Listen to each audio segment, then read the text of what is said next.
আমরা দেখতে পাই মানুষ তার বন্ধুদেরকেই দেয়, শুধু সরকার হোক আর সাধারণ মানুষ হোক, আপনজনদেরকে নিজের দলকেই বেশি দেয়। কথা ঠিক কিনা?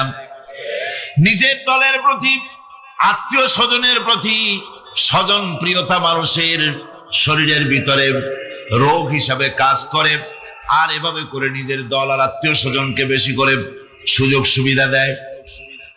শত্রুকে কেউ দেয় না, শত্রুকে কেউ ডেকে ডেকে কোনো জিনিস দিতে চায় না বা দেয় না। আল্লাহ রাব্বুল আলামিন এমন রহমান, এমন দয়াবান, এমন মেহেরবান, যারা তার ইবাদত করে, যারা তাকে স্বীকার করে, আল্লাহ বলে তাকে যারা সেজদা দেয়, আল্লাহ পাক তাদেরকেও দেন। আর যারা আল্লাহকে অস্বীকার করে, আল্লাহ রাব্বুল আলামিনকে মানে না, তার গুণাবলী কি স্বীকার করে না, তার অস্তিত্ব স্বীকার করে না, তারপরেও আল্লাহ রাব্বুল আলামিন কোন নাফরমান বান্দাকেও রহমত থেকে বঞ্চিত করেন না। যেই হোক, বেনামাজি হোক, মুরতাদ হোক, নাস্তিক হোক, তারপরে আল্লাহর অনুগ্রহ থেকে সে বঞ্চিত থাকে না। কথা ঠিক কিনা? বরং এটাই আমরা দেখি, নামাজি, দিনদার, পরেজগার মানুষ তার বরং কম থাকে, সে বরং কম পায়। বাড়ি নাই, ঘর নাই, কলকারখানা নাই, আর নামাজ রোজা করে না, হজ যাকাত করে না, আল্লাহর সাথে বিরোধিতা করে, আল্লাহরে মানেই না, বলে দেয়ার ইজ নো গড, স্রষ্টা বলতে কেউ নাই, এই ড্রিঙ্ক এন্ড বি মেরি, এই হচ্ছে তাদের থিওরি, তাদের দর্শন, তাদের ফিলসফি। এই জাতীয় লোকগুলি বরং দেখা যায় তারা ক্ষমতা পায়, বাড়ি হয়, গাড়ি হয়, কল হয়, কারখানা হয়, সম্মান পায়। এটা কেন? এর কারণ হচ্ছে আল্লাহ রাব্বুল আলামিন এই পৃথিবীর কোনো মূল্য দেন না। এই পৃথিবীর মূল্য যদি আল্লাহ পাকের কাছে একটা মশার দানার তুল্য যদি হতো, আল্লাহ পাক বিদ্রোহীদেরকে, কাফেরদেরকে এক ঢোক পানি আল্লাহ পাক গিলতে দিতেন না। এবার চিন্তা করেন, আল্লাহর ব্যাপারে যে দৃষ্টান্তটা দেওয়া হয়েছে, দৃষ্টান্তটা কত গুরুত্বপূর্ণ। মশার দানার তুল্য, মশার দানার তুল্য এই পৃথিবীর দাম নাই আল্লাহর কাছে। আপনাকে যদি কেউ 10 লক্ষ মশার দানা বহু কষ্ট করে জোগাড় করিয়া যদি কেউ দেয়, তাহলে আপনি কয় টাকা দিয়ে কিনবেন? 4 পয়সা দিয়েও, একজনে বলছে 4 পয়সাও দিবেন। তাহলে বোঝেন এর কোনো মূল্য নাই। একটা মশার দানার তুল্য মূল্য আল্লাহ পাক এই পৃথিবীর দেন না, যার কারণে অবারিত মুক্ত হস্তে আল্লাহ পাক সমস্ত মানুষের জন্য, প্রাণী জগতের জন্য তিনি করুণা করেছেন সকলকে। এই করুণাময় রহমান আল্লাহ পাক, তিনি গুনাহগারদেরকে, যারা আল্লাহ পাকের ফরমাবরদারি করতেছে, তাদেরকে সকলকে আল্লাহ পাক সমানভাবে তার জিনিসগুলিকে তিনি দিয়ে দিচ্ছেন। এটা হচ্ছে রহমান। আর রহিম হচ্ছে, হাদিস শরীফে বলা হয়েছে, আর রহমানু রহমানুদ দুনিয়া ওয়াল আখিরাহ, আর রহিম রহিমুল আখিরাহ। মুমিন রহমান তো শুধু আল্লাহ পাক দুনিয়া এবং আখিরাতের জন্য, আর রহিম শুধুমাত্র আখিরাতের জন্য। সে আল্লাহই তোমাদের প্রতি রহম করেছেন, রহমত নাজিল করেছেন, এবং তার ফেরেশতাগণ এই উদ্দেশ্যে যে তোমাদেরকে তিনি অন্ধকার থেকে আলোর দিকে বের করে নিয়ে আসবেন। আর তিনি হচ্ছেন মুমিনদের জন্য রহিম, অত্যন্ত দয়াবান।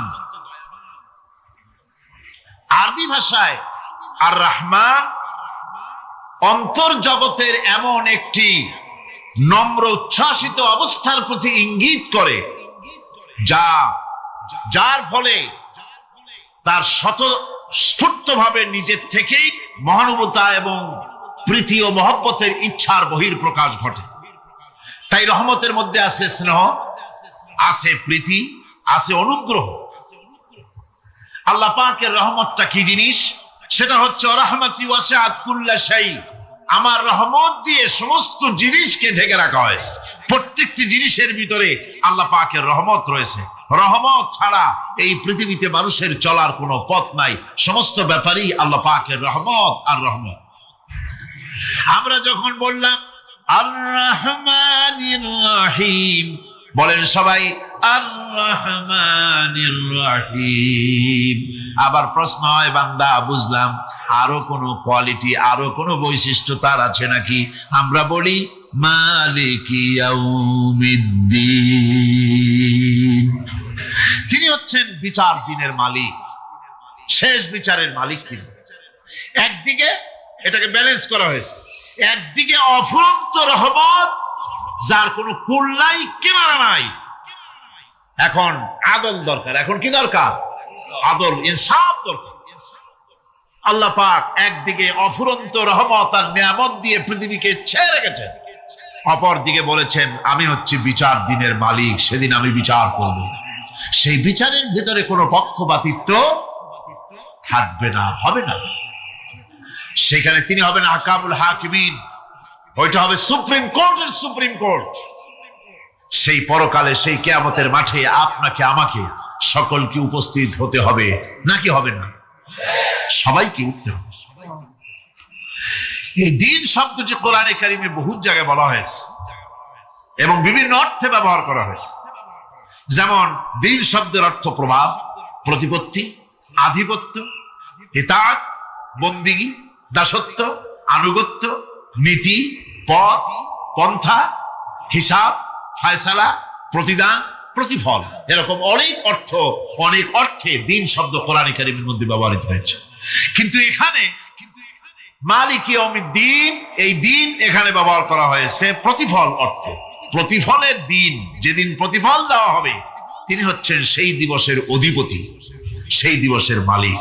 এবার প্রশ্ন হচ্ছে, তোমরা যারা আমার প্রশংসা করলে তোমরা কারা? জবাবে আমরা বলছি ইয়্যাকা না'বুদু ওয়া ইয়্যাকা নাস্তাঈন। আয় আমার রব, আমরা হচ্ছি তোমার বান্দা, একমাত্র তোমারই গোলামি করি, একমাত্র তোমারই একমাত্র তোমারই ইবাদত করি। আর কারো ইবাদত, এই শব্দটা লাগাইলে কি বোঝা যায়? যে আর কারো করি না, একমাত্র তোমারই ইবাদত করি আর একমাত্র তোমারই কাছে সাহায্য প্রার্থনা করি। ইয়্যাকা না'বুদু ওয়া ইয়্যাকা নাস্তাঈন। আল্লাহ রাব্বুল আলামিন আমাদেরকে সৃষ্টি করেছেন আসলে এইটার জন্য। সৃষ্টি করেছেন কিসের জন্য? কোরআনে কারীমের মধ্যে আল্লাহ রাব্বুল আলামিন বলেন, আমি মানুষ এবং জিনকে সৃষ্টি করেছি শুধুমাত্র আমার ইবাদতের জন্য, আমার গোলামির জন্য, আমার আনুগত্যের জন্য। কত বড় মেহেরবান তিনি, কত দয়ালু তিনি। তার কাছে চাওয়ার ভাষাটাও তিনি আমাদের শিখাই দিলেন। জনে কোন সুবহানাল্লাহ। রব্বুল আলামিন আমাদের শিখালেন, এভাবে চাও, ইহদিনাস সিরাতাল মুস্তাকিম সিরাতাল্লাযীনা আন'আমতা আলাইহিম গায়রিল মাগদুবি আলাইহিম ওয়ালাদ-দাল্লিন। হায় আল্লাহ, ইহদিনাস সিরাতাল মুস্তাকিম, একটা রাস্তা চাই, সহজ, সরল, সঠিক একটি পথ চাই তোমার কাছে। সেই পথটা চাই যে পথ হচ্ছে নিয়ামত প্রাপ্তদের, অভিশপ্ত এবং পথভ্রষ্টদের পথ নয়। যে পথ নিয়ামত প্রাপ্তদের, ওই ধরনের একটা পথ আমরা চাই। পথ দেখাবার মালিককে কোরআনে কারীম বলছে, আল্লাহ রাব্বুল আলামিন বলেন, ওয়া আলাল্লাহি কাসদুস সাবিলি ওয়া মিনহা জাইরুন ওয়ালাউ শাআ লাহাদাকুম আজমাইন। ওয়া আলাল্লাহি কাসদুস সাবিল, সোজা রাস্তা বলে দেওয়ার দায়িত্ব আমি আল্লাহর। সোজা রাস্তা বলে দেওয়ার দায়িত্ব কার? তিনি বলছেন, বলার দায়িত্ব আমার, সোজা রাস্তাটা আমি বলে দেব। আল্লাহ রাব্বুল আলামিনের কাছে বান্দা যখন রাস্তার দাবি করলো, সোজা পথ চাই, সহজ পথ একটা তোমার কাছে চাই, রব্বুল আলামিন সূরা ফাতিহার 7টা আয়াতের এই অভিনন্দন পত্রের জবাবে 30 পারা কোরআন শরীফ আল্লাহ পাক বান্দারে দান করে দিলেন। জবাবে বলে দিলেন, وأن اعبدوني هذا صراط مستقيم। সোজা রাস্তাটা হলো আমার আনুগত্য, আমার গোলামি, আমার দাসত্ব, এটাই হলো সোজা রাস্তা। এই সোজা রাস্তাটা আমি বলবো। রাস্তা তো অনেক হতে পারে, কিন্তু সোজা রাস্তা বলে দেওয়ার দায়িত্ব কার? আল্লাহ পাকের। মানুষ যখন মারা যায় তখন বলা হয় যে লোকটি ইন্তেকাল করেছেন। ইন্তেকাল আরবি শব্দ, মুনতাকিল হওয়া, ট্রান্সফার হওয়া। আমরা একটা জগতে ছিলাম, আর একটা জগতে এসেছি, এবং এখান থেকে আমরা আর একটা জগতে ফিরে যাব। যেখানে আমরা ছিলাম ওই জায়গার কোনো কাইফিয়াত আমাদের মনে নাই।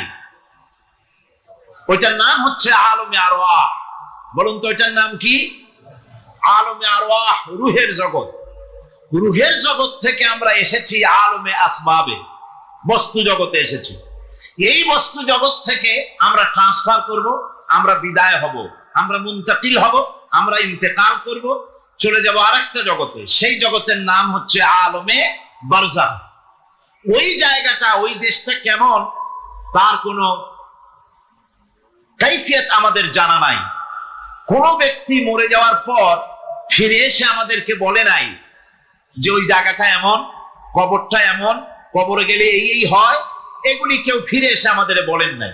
আমরা যা জেনেছি সবটা ভাষা কিছুই জানি নাই। এই জায়গাটা কম সময়, খুবই কম। আর যে জায়গায় যাব সেই জায়গাটা অনেক লম্বা। যেখানে আসি সেই জায়গাটা এতই ছোট। আজকে পত্রিকায় দেখলাম এক গায়ক, তিনি শিল্পকলা একাডেমিতে 1 সেকেন্ডের বিশ্বাস নাই। এই 1 সেকেন্ডের বিশ্বাস নাই, গান গাওয়া শেষ করতে পারে নাই, বাস দুনিয়া থেকে বিদায় হয়ে গেছে। তার গানটার প্রথম লাইনই ছিল 1 সেকেন্ডের বিশ্বাস নাই।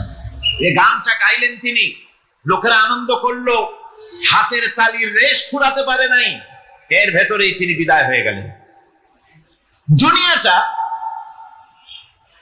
এতই ক্ষণস্থায়ী, মানুষের জীবনটা এতই ক্ষণস্থায়ী, কচু পাতার উপরের পানি, তারও তো কিছুটা স্থায়িত্ব আছে, টলমল করে, এই আছে এই নাই।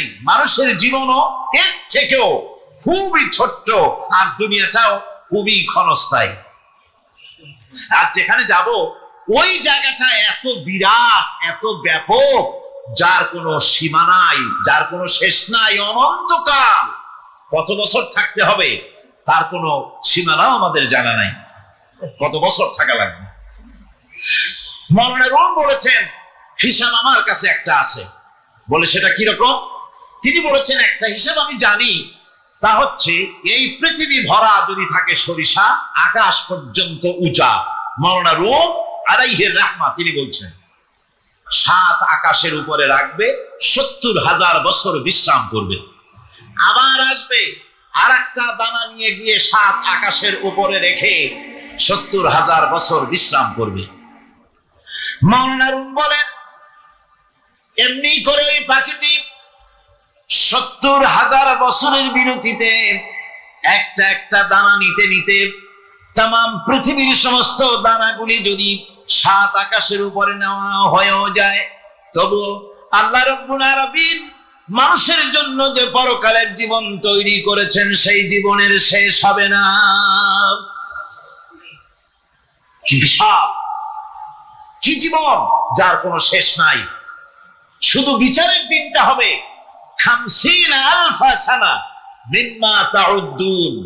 দুনিয়ার হিসাব মতে যে তোমরা গণো, এই গণনা মতে 24 ঘন্টার দিন, 7 দিনের সপ্তাহ, 30 দিনের মাস, 52 সপ্তাহের বছর, এইভাবে করে মাস দিন যেভাবে তোমরা গণনা করো, 50,000 বছর পৃথিবীর 50,000 বছর যত বড় লম্বা, কিয়ামতে শুধু বিচারের দিনটাই হবে এত বড় লম্বা। সুবহানাল্লাহ।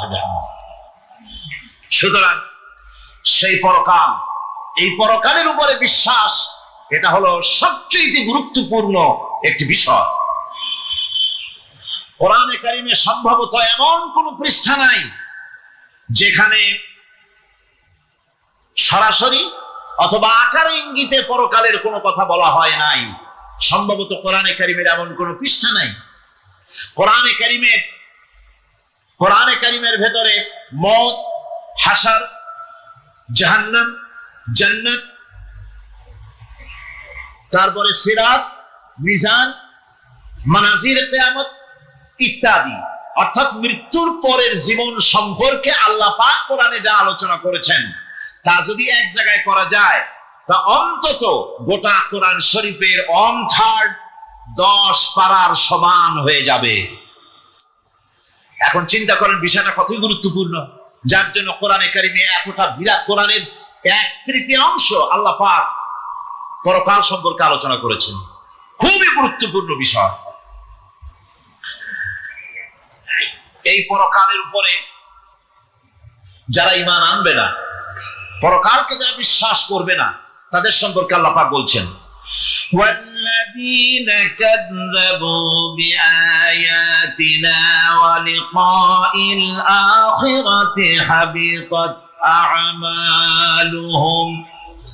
পরকালকে যারা বিশ্বাস করবে না, আখিরাতের দিনের পরে যাদের ঈমান থাকবে না, যারা বিশ্বাস করবে না, তাদের জীবনের সমস্ত ভালো কাজগুলি আল্লাহ রাব্বুল আলামিন বরবাদ করে দিবেন। তাদের জীবনের কোনো কাজে কোনো মূল্য নাই, সমস্ত কাজগুলি নিষ্ফল, বেকার, যারা নাকি পরকালকে বিশ্বাস করবে না। পরকালের বিশ্বাসটাই হচ্ছে মানুষের জীবনের সবচাইতে নৈতিকতার মূল ভিত্তি। একটা মানুষের চরিত্র ভালো হওয়ার জন্য পরকালের বিশ্বাসটা সবচেয়ে বড় জিনিস। মানুষ ভালো মন্দ, পরকালের দরকারটা কি? প্রশ্ন উঠতে পারে, পরকালটা না হলে কি হইতো? পরকালটা এই জন্য হবে, এই জন্য দরকার যে পৃথিবীতে মানুষ অনেক ভালো কাজ করে, আবার অনেক খারাপ কাজও করে, দুরকমই করে। যত ভালো কাজ করে এই ভালো কাজের পুরস্কার পৃথিবীতে দেওয়া সম্ভব নয়।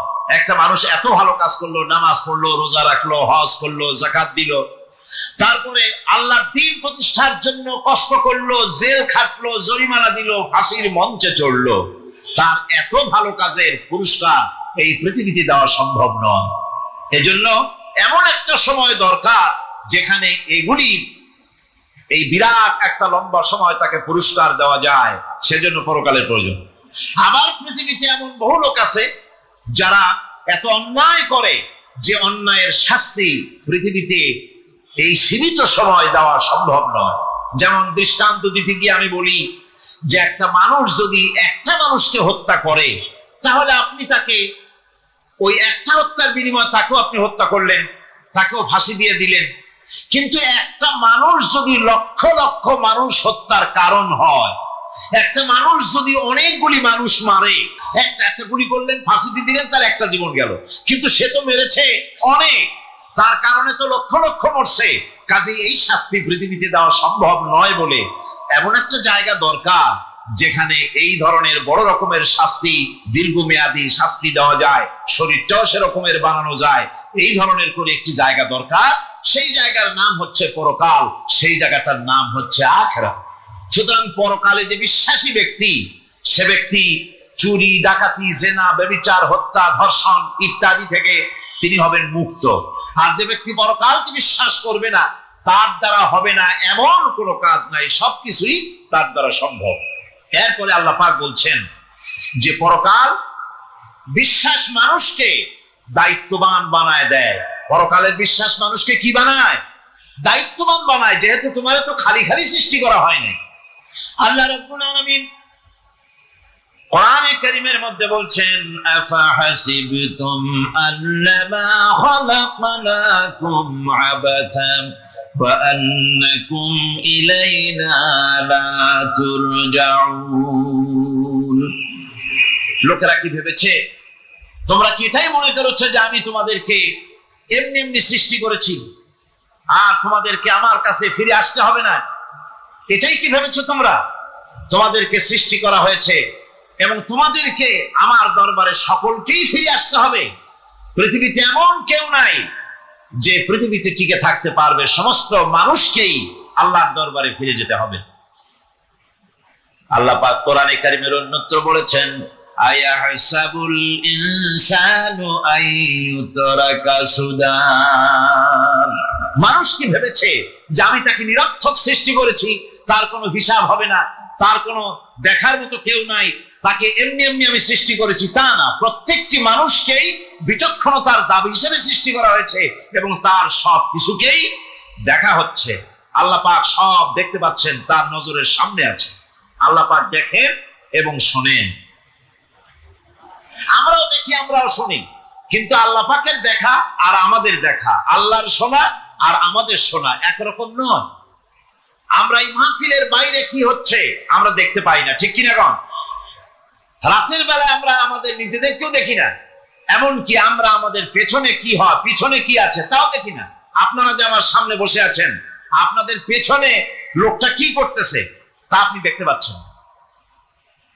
মেঘ হলে মেঘের উপরে কি হয় দেখতে পাই না, কুয়াশার মধ্যে দেখতে পাই না, গাছের আড়ালে কি দেখতে পাই না, পাহাড়ের আড়ালে কি দেখতে পাই না। তারপরে শোনার ব্যাপারে একটা নির্ধারিত এলাকার আওয়াজ আমাদের কানে আসে, এর বাইরের কিছু আমরা শুনতেও পাই না। আল্লাহ রাব্বুল আলামিনের কি এরকম অবস্থা নাকি? কি বলেন, এরকম অবস্থা? আল্লাহ সব দেখতে পান, সব শুনতে পান, এমন তার চোখের সামনে কোন অবস্ট্রাকশন নাই, তার চোখের সামনে কোন জিনিস অন্তরায় হয়ে দাঁড়াতে পারে না, কেউ কোন জিনিস তার চোখের সামনে বাধার সৃষ্টি হতে পারে না। তাকে কেউ দেখতে পারে না, কিন্তু তিনি সবাইকে দেখতে পান। লা তুদরিকুহুল আবসার, তাকে কোন দৃষ্টিশক্তি তাকে দেখতে পাবে না। সমস্ত দৃষ্টিশক্তিকে তিনি দেখবেন, কিন্তু তাকে কেউ দেখতে পারবে না। সুবহানাল্লাহ ওয়া বিহামদিহি। সুতরাং তিনি সব দেখেন এবং সবই শোনেন। এই বিশ্বাস মানুষকে দায়িত্ববান বানায়। এই বিশ্বাস মানুষকে কি বানায় জোরে গান? দায়িত্ববান বানিয়ে দেয়। আল্লাহ রাব্বুল আলামিন বলছেন, আয়াহসাবু আন লান ইয়াকদিরা আলাইহি আহাদ ইয়াকুলু আহলাকতু মালান লুবাদা আয়াহসাবু আন লাম ইয়ারাহু আহাদ। মানুষ কি ধারণা করেছে তার উপরে কারো কোনো ক্ষমতা চলবে না? সে বলে আমি অনেক ব্যয় করেছি, আর সে ভেবেছে তাকে দেখার মতো কেউ নাই। আল্লাহ পাক বলেন দেখার জন্য অবশ্যই একজন আছেন, তিনি হচ্ছেন আল্লাহ রাব্বুল আলামিন। কে দেখতে পান? জোরে সরে বলেন, কে দেখতে পান? আল্লাহ পাক সব দেখেন, সব শোনেন। এমনকি সমুদ্রের অতল তলদেশে কোন পাথরের সাথে লাগানো, বালু কণার সঙ্গে লাগানো ছোট্ট একটি পোকা, যা মাইক্রোস্কোপ যন্ত্র ছাড়া দেখা যায় না, এমন ছোট্ট পোকাটিও যদি চিৎকার মারে ক্ষুধার যন্ত্রণায় বা পেটের যন্ত্রণায় বা কষ্টে পড়ে কোনো চিৎকার যদি মারে, সমুদ্রের কেউ শোনার কথা নয়, জমিনের উপরে কেউ শোনার কথা নয়, অন্তরিক্ষের কারো শোনার কথা নয়। আল্লাহ রাব্বুল আলামিন বলেন সেই ক্ষীণ আওয়াজটুকুও তোমার আল্লাহ পাক শুনতে পান। আসল কথা হচ্ছে মানুষেরা পরকালের চাইতে দুনিয়ার গুরুত্ব দেয় বেশি। বাল তুসিরুনাল হায়াতাদ দুনিয়া ওয়াল আখিরাতু খায়রুন ওয়া আবকা।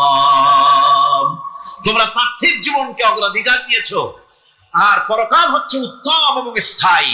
পরকাল হচ্ছে উত্তম। পৃথিবী একটা নিকৃষ্ট জায়গা, একটা ছোট্ট জায়গা পৃথিবী। এটার আরবি হচ্ছে কি বলুন তো? পৃথিবীর আরবি কি? দুনিয়া। এটাকে দুনিয়া, দুনিয়া শব্দটা এসেছে আদনা শব্দ থেকে, তুচ্ছ, নিকৃষ্ট, এটা কোনো দাম নাই। আর এই জন্য হাদিস শরীফে এসেছে যে এই পৃথিবীর মূল্য যদি আল্লাহর কাছে মশার দানা তুল্যও যদি হতো, তাহলে কাফেরকে এক ঢোক পানি আল্লাহ পাক গিলতে দিতেন না। পৃথিবীর মূল্য যদি আল্লাহ পাকের কাছে একটা মশার দানার তুল্যও যদি হতো, তাহলে আল্লাহ রাব্বুল আলামিন কাফেরকে এক ঢোক পানি গিলতে দিতেন না। তার মানে এটার কোনো দাম নাই। তো যেটার দাম নাই সেটার দাম আমরা খুব বেশি দিয়েছি। আর পরকাল হচ্ছে স্থায়ী, চিরস্থায়ী জায়গা। সেই চিরস্থায়ী জায়গার আমরা মূল্য দেই নেই। যেমন আমরা দেহের মূল্যটা বেশি দেই, আত্মার মূল্যটা কম দেই। দেহটারে সাজাই বেশি, এই দেহটার জন্য দেখছেন অবস্থা, শীতকালে কত ক্রিম মাখে, পায়ে ভ্যাসলিন মাখে, মুখে ক্রিম মাখে, হাতে জেলি মাখে, তারপরে ঠোঁটে আরো কিছু মাখে, এরপরে এতগুলি মাইখা তারপরে জামা কাপড় সেন্ট আতর কত কিছু সমানে মাখতে থাকে শরীরের জন্য, এত যত্ন।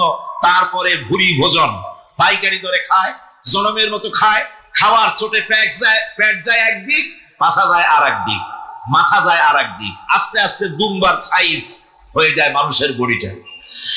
যে শরীরটার কোনো দাম নাই, কোনো মূল্য নাই। আপনারা সত্য করে বলেন, দামটা কার? শরীরের দেহের দাম বেশি না আত্মার দাম বেশি? কোনটার দাম? কার দাম? আত্মাটার দাম বেশি। এটা মুখ দিয়ে বললেন, কিন্তু আসলে মনের কথা হলে আত্মারে আপনারা কিছু খাইতে দিতেন। আত্মাকে তো কিছু খেতে দেওয়া হয় না। দেহটারই আত্মাটার দাম যদি বেশি না হবে, মানুষ মরে গেলে পরে যায়টা কি? চোখ আছে, কান আছে, মুখ আছে, হাত আছে, পা আছে, সবই তো রয়ে গেল। গেলটা কি? কি যাওয়ার কারণে? প্রাণের সন্তান, কলিজার টুকরা সন্তান বলে মা, বাবার কাছে আমার যেতে ভয় করে। ছোট্ট বাচ্চা বাবার কাছে যেতে চায় না, প্রাণীদিকা স্ত্রীও যেতে চায় না। মা বাবা আত্মীয় স্বজন সবাই বলে তাড়াতাড়ি বিদায় করো, তাড়াতাড়ি বিদায় করো। কি যাওয়ার জন্য? কি ছিল মূল্যবান জিনিস, আর ওইটা যাওয়ার জন্যই পরিণতি হলো। সেটার নাম হলো রুহু। যে আত্মাটার বেশি মূল্য, সেইটার মূল্য মানুষেরা দেয় না। এই আত্মাটা কি জিনিস? আল্লাহ পাক নবীর কাছে প্রশ্ন করা হয়েছে রূহ সম্পর্কে, আল্লাহ তার জবাব দিয়েছেন, ওয়ায়াসআলুনাকা আনির রূহ কুলির রূহু মিন আমরি রাব্বি। নবী হে, আপনাকে প্রশ্ন করা হয় রূহ কি জিনিস, আপনি বলুন এটি হচ্ছে আল্লাহর হুকুম। আল্লাহর একটা হুকুম মানুষের ভিতরে কাজ করে। এটা এতই গুরুত্বপূর্ণ, ওটা থাকলে আমরা বাঁচি, ওটা না থাকলে আমরা মরে যাই। এখন যেটার গুরুত্ব বেশি সেটাকে খাইতে দেই না, সেটার জন্য কোনো যত্ন নাই, খোঁজ নাই, খবর নাই। সকালবেলায় ব্রেকফাস্ট, নাস্তা, লাঞ্চ, ডিনার, বিকালের চা, ফলারি, কোনো জিনিসের অভাব নাই, সমানে খায় আর সমানে শরীরটারে বাঁচায়। আর যেটার কারণে বডিটা বাঁচে তার কোনো খোঁজ খবর নাই। ওটারও কিছু খাবার দিতে হবে। ওটারে কি খাওয়াবেন? ওটাই কি ফুলকপি খাবে? শীতের দিনের লাল শাক খাবে? লট্টা মাছ খাবে নাকি? খাবেন। রূপচান্দাও খাবেন। শীতকালের ভাপা পিঠাও না, ধুপি পিঠা কি করেন আপনারা, এগুলোও খাবেন। সুতরাং এই যে শরীর, আপনার আত্মাটা, ওরে খাইতে দিবেন কি? ও কচু খায় না, মূলাও খায় না, দুধও খায় না, পনিরও খায় না, ঘিও খায় না, মাছ গোশতও খায় না। যেহেতু এই আত্মাটা এসেছে রুহের জগৎ থেকে, তাই ওর খাদ্য এই পৃথিবীতে বানানো হয় নাই। দেহ তৈরি হয়েছে মাটি থেকে, মাটির উপাদান দিয়ে, সেজন্য তার খাদ্য বানানো হয়েছে মাটির উপাদান দিয়ে। আর আত্মা যেহেতু এসেছে আল্লাহর কাছে থেকে, রুহের জগৎ থেকে, সেজন্য আল্লাহ রাব্বুল আলামিন আত্মার খাদ্য পাঠিয়েছেন লৌহ মাহফুজ থেকে। খাদ্যের নাম হচ্ছে তেলাওয়াতে কোরআন। তেলাওয়াতে কোরআন। কোরআনে কারীম তেলাওয়াতে আত্মার সমৃদ্ধ হতো। কোরআনে কারীমের তেলাওয়াত, অনুধাবন, সেটার মূল্য দেই বেশি। অনুরূপ ভাবে এই পৃথিবীর কোন দাম নেই, আল্লাহ পাক বলছেন। সেই জিনিসটার মূল্য আমরা বেশি দিলাম, আর পরকালের চিন্তা আমাদের দিল থেকে উড়ে গেল। এজন্য আল্লাহ রাব্বুল আলামিন বলেন, ইন্নাল্লাযীনা লা ইউমিনুনা বিল আখিরাতি যায়্যানা লাহুম আ'মালাহুম ফাহুম ইয়ামাহুন। যারা পরকালের প্রতি ঈমান আনে না, পরকালকে যারা বিশ্বাস করে না, তাদের ক্রিয়াকাণ্ডকে তাদের কাছে চিত্তাকর্ষক বানায় দেওয়া হয়। আর এভাবে তারা পথভ্রষ্ট হয়ে যায়। দুনিয়া তাদের কাছে বেশি মজা লাগে, দুনিয়াটা বেশি ভালো লাগে। ভাই হুজুর, তাফসীরের মাহফিল ভালো লাগে, আবার যখন কীর্তন শুনতে যাই, সিনেমা দেখতে যাই, তাও খারাপ লাগে না, তাও ভালো লাগে। মিলাদ শরীফও ভালো লাগে, কীর্তনও ভালো লাগে, ওয়াজ মাহফিলও ভালো লাগে, গানও ভালো লাগে, সিনেমাও ভালো লাগে। এই যে দুই জিনিস ভালো লাগে, এটা হলো মুনাফিকি রোগ। এটা কি রোগ বলেন না সবাই? এটা কি রোগ? মুনাফিকি রোগ। ঈমানের স্বাদ যখন নষ্ট হয়, তখন এই অবস্থার সৃষ্টি হয়। বিষাক্ত সাপ যখন মানুষকে দংশন করে, রাতের অন্ধকারে বিষাক্ত সাপে মানুষকে দংশন করেছে, ওঝা আনা হলো। ওঝা এসে সর্বপ্রথম টেস্ট করবে যে সাপটা কি বিষাক্ত না এমনি সাধারণ সাপে তাকে দংশন করেছে, সাপটা কি ধরনের। এটা টেস্ট করার জন্য সাপে কাটা রোগীর মুখে ওঝা মুখের মধ্যে খুব ঝাল মরিচ অথবা লবণ এটা দেয়। দিলে পরে সে যদি বলে পানি পানি লাগে, খুব ঝালওয়ালা মরিচ কিন্তু মুখে পানি পানি লাগে, বুঝতে হবে বিষাক্ত সাপে কামড়িয়েছে।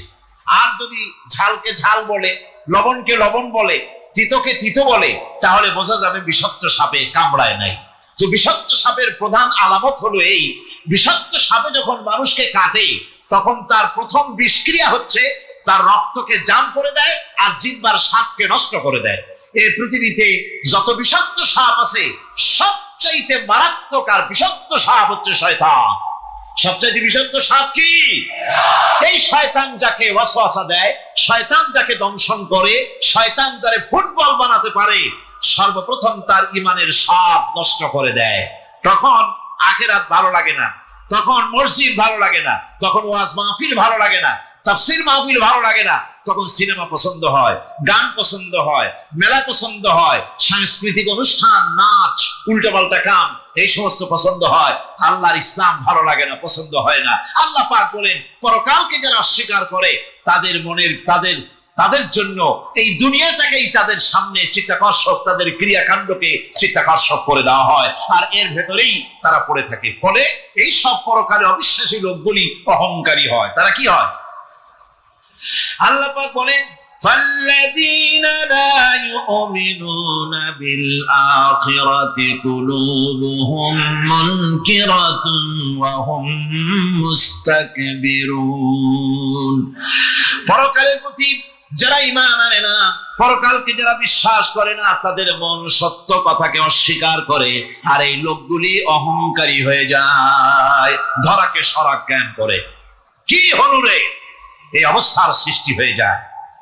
সে মনে করে যে পৃথিবী আমার, উলট পালট করে দে মা, লুটে পুটে খাই, পরকালে বিশ্বাস নাই, যা খুশি সে তখন তা করতে থাকে এবং অহংকারী হয়ে যায়। পরকালীন জীবনের অস্বীকৃতি আজকে নতুন কিছু নয়। আজও এক শ্রেণীর লোক আছে যারা বলে পরকাল বলে কিছুই নাই, আল্লাহ সম্পর্কে বলে দেয়ার ইজ নো গড, স্রষ্টা বলতে কিছু নাই, পরকালকেও বিশ্বাস করে না এমন লোক আমাদের দেশে আছে কিনা? কম যেরকম আছে কিনা? যথেষ্ট তৈরি হয়েছে এবং বর্তমান সময় বেশি তৈরি হয়েছে। অতীতের কোন সময় ইসলাম আর মুসলিম সেন্টিমেন্ট এত আহত হয় নাই যত এই কয়েক বছরের মধ্যে হয়েছে, ঠিক কিনা?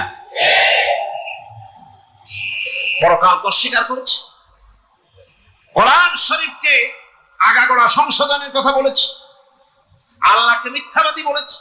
নাউজুবিল্লাহ পড়েন না কেন? নাউজুবিল্লাহি মিন যালিক, আল্লাহকে মিথ্যাবাদী বলা হয়েছে। এভাবে করে তারা আল্লাহকে অস্বীকার করেছে, কোরআনকে অস্বীকার করেছে, পরকালকে অস্বীকার করছে। পরকালকে সেই অতীতের যুগের কাফেররাই অস্বীকার করে নাই, বর্তমান যুগেরও এক শ্রেণীর লোকেরা, তারা আবার মুসলমান নামধারী, নাম মুসলমানি নাম লাগানো আছে, পরকালকে তারা অস্বীকার করছে। এদের ভিত্তি হচ্ছে এই, তারা বলে ইন হিয়া ইল্লা হায়াতুনা দুনিয়া ওয়া মা নাহনু বিমাবউসিন।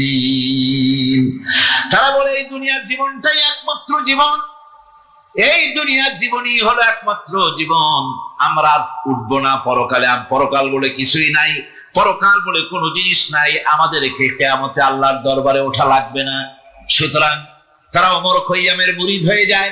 তারা বলতে থাকে এই বেলা ভাই মদ খেয়ে নাও, কাল নিশীতের ভরসা কই, চাঁদনি জাগিবে যুগ যুগ ধরি, আমরা তোমার রবনা সই।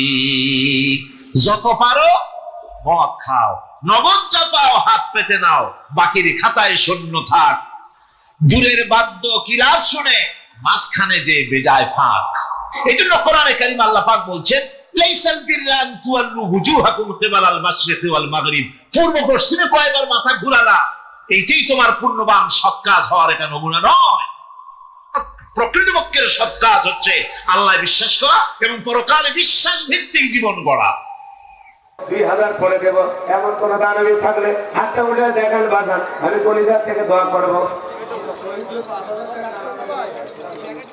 তৌহিদুল ভাই 5000 টাকা ধরে বলেন মারহাবা। আল্লাহ দানটা কবুল করো, বরদানে শামিল করো। এখানে সুলকুল করে কাল মালিক করে দাও সরে কানাবি। জিয়ারুল ভাই আল্লাহ তাআলা তার দোয়া দোয়া করে কেমনে গাইবান দাই চাই, নগদে দান করে 1000 টাকা ধরে বলেন মারহাবা। মোহাম্মদ রিজাউল করিম ভাই 10 বস্তা সিমেন্ট জোরে বলেন মারহাবা। বাসা কোথায় ভাই? এই গ্রামে। রিজাউল ভাই 10 বস্তা সিমেন্ট জোরে বলেন মারহাবা। আল্লাহ দানটা কবুল করো, বরদানে শামিল করো। এদের সুলকুল করে কাল মালিক বানায় দাও সরে কানাবি। আলানুল ইসলাম হাকিমপুর বাড়িতে হাকিমপুর। আল্লাহ তাআলা হাকিমপুর থেকে 1000 টাকা জোরে বলেন মারহাবা। আল্লাহ তাআলা মা বাবার জন্য দান করেছে, আল্লাহ কবুল করে। শওকত মাস্টার 500 টাকা আল্লাহ কবুল করেন, বরদানে শামিল করেন। এই রাসূলগুলো কোন কোন টাকার মালিক বানায় দেন জোরে কোন আমিন। দান করিলে মাল কমে না, যে যা পারেন বাজান লা ইলাহা।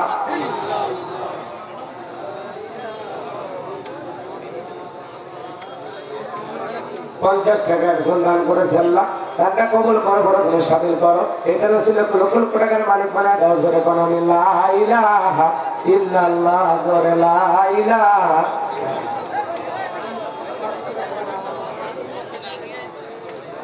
আজহারুল ইসলাম ভাই 500 টাকা বাকি জোরে বলেন মারহাবা।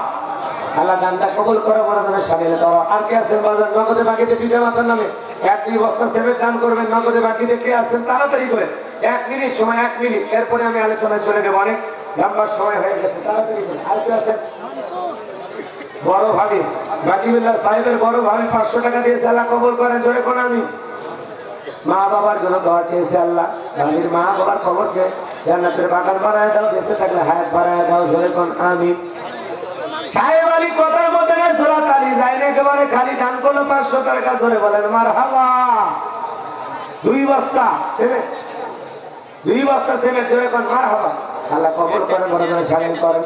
আল্লাহ তোমার একজন বান্দা মনের মধ্যে জান্নাত পাওয়ার ধান্দা, নগদে দান করলো 100 টাকা জোরে কোন মারহাবা। মিডিয়ার ভাই 100 টাকা। মায়ের দোয়া ডেকোরেটর মোহাম্মদ মশিউর রহমান ভাই 500 টাকা জোরে বলেন মারহাবা। আল্লাহ দানটা কবুল করেন, বরদানে শামিল করেন। 2 বস্তা সিমেন্ট জোরে কোন মারহাবা। লেখেন লেখেন তাড়াতাড়ি করে লেখেন লা ইলাহা।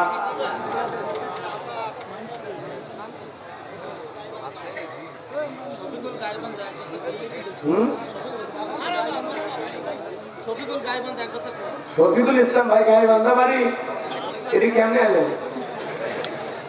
কাজ করেন এলাকায়। শফিকুল ইসলাম ভাই গাইবান্ধা থেকে 1 বস্তা সিমেন্ট জোরে বলেন মারহাবা। গাইবান্ধার মানুষের দান করে 10 মাসে কি হইল? তাড়াতাড়ি করে দেন, সময় খুব কম, আলোচনায় চলে যাবো ইনশাআল্লাহ। একেবারে ডাইরেক্ট আলোচনা, কোনো ভূমিকা দেবেন, একটা ডাইরেক্ট। নানা নানি আব্বা সবার জন্য দোয়া আছে, মাত্র 200 টাকা। আল্লাহ কবুল করেন, বরদানে শামিল করেন। এই দেন লক্ষ লক্ষ টাকার মালিক বানায় দেন জোরে কোন আমিন। দিয়ে ধনব যেমন কেড়ে নিতে কতক্ষণ, নদীর একুল ভাঙে অকুল ঘরে। এই তো নদীর খেলা, সকালবেলা টাকাওয়ালা তুই ফকির সন্ধ্যাবেলা। লা ইলাহা ইল্লাল্লাহ জোরে লা ইলাহা। আর কেউ আছেন ভাই দেবেন 30 সেকেন্ড সময়। আর কেউ আছেন দরদি দেবেন, এই টাকাগুলো নিয়ে যান ভাই। আব্বা মা দাদাদের জন্য তো আছে, নগদে 200 টাকা আল্লাহ কবুল করুন। কর্তৃপক্ষের ভাই কই গেল? সভাপতি স্যার এই টাকাগুলো দেন, এই টাকা। সাকিবুর রহমান আব্বা মারা গেছে, তার জন্য তো আছে 500 টাকা আল্লাহ কবুল করেন জোরে কোন আমিন। তার বাবার কবরকে জান্নাতের বাগান বানায় দেন জোরে কোন আমিন। গাইবান্ধা থেকে আমার আর একজন ভাই আসছে, দরদি এলাকার মানুষ। আমি ভয় পাইছিলাম, মনে করছিলাম এলাকায় কেউ নেই, তাহলে 3-4 জন আসি, মারামারি লাগলে যাই হোক সমস্যা নাই, আছে কিছু লোক এলাকার। আমার গাইবান্ধার একজন ভাই 1 বস্তা সিমেন্ট, আল্লাহ কবুল করে জোরে করেন। বিপ্লব নাম না কি জানো নাম বললো? হ্যাঁ, বিপ্লব ভাই, আমরা বিপ্লব ঘটাবো ইনশাল্লাহ। আল্লাহ কবুল করে। চলে কেন আমি আর কে আছেন ভাই? দেন শেষ। পাচ্ছে কেন আছে, দিলে দেন, না দিলে চলে না, আলোচনা চলে যায়। আর কষ্ট বাড়াবো না, ডাইরেক্ট ডাইরেক্ট আলোচনা। ওটা কি কমিটি? আচ্ছা যাই বলবি, নানান লোক নানান কথা বলবে, এগুলো ধরলে হবে তাই। এরকম আমাদের বোবা হয়ে চলে না,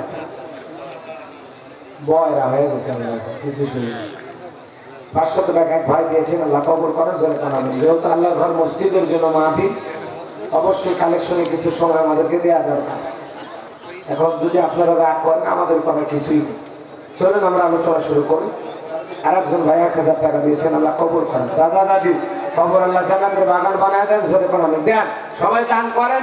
আমি পরে সবার শেষে দোয়া করে দেবো ইনশাল্লাহ। সবাই একটু দান করেন। বাবার নামে একজন 500 টাকা আল্লাহ কবুল করে। জোরে কানাবেন। সবাই আসেন দান করেন। এবং ইনশাল্লাহ মুনাজাতের সময় সবার নামে পাইকারি করে দোয়া করে দেবো ইনশাআল্লাহ। সূরার নাম কি বলেছি? ফরকান। কি সূরার নাম বলেন?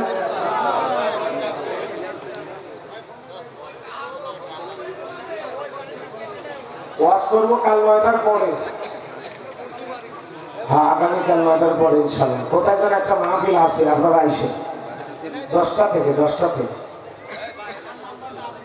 চলেন জবান ছেড়ে সবাই তেলাওয়াত করে আলোচনা শুরু করি। আউযু বিল্লাহি মিনাশ শাইতানির